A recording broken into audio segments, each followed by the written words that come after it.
It was hard to see them properly, but it seemed they were merely men, or at least they had been.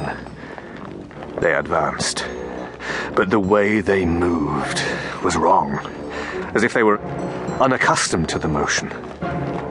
Stokes pondered aloud if they might be zombies, as he and one Amy Jennings had fought such creatures only a few weeks before.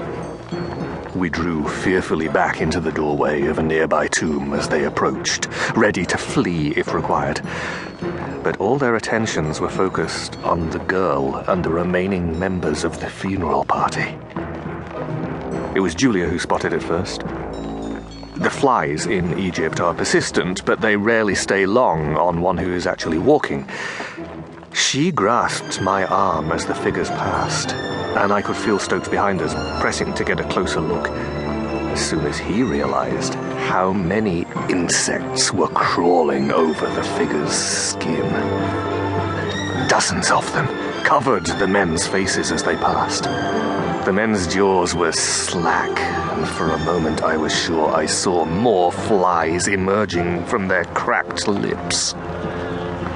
As I watched, I could see something pulsing under their skin of the neck, wriggling.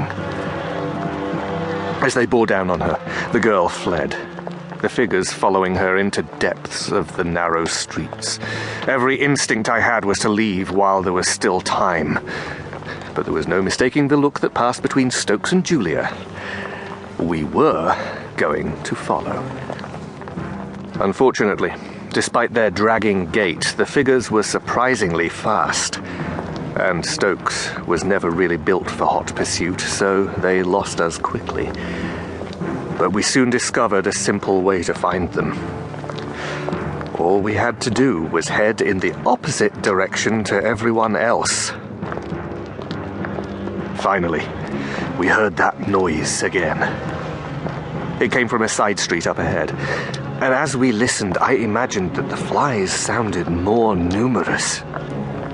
But I realized that was not the case. The intensity of the noise seemed due to agitation, almost determination. And it was that determination that would soon cast a shadow over every living person among the tombs.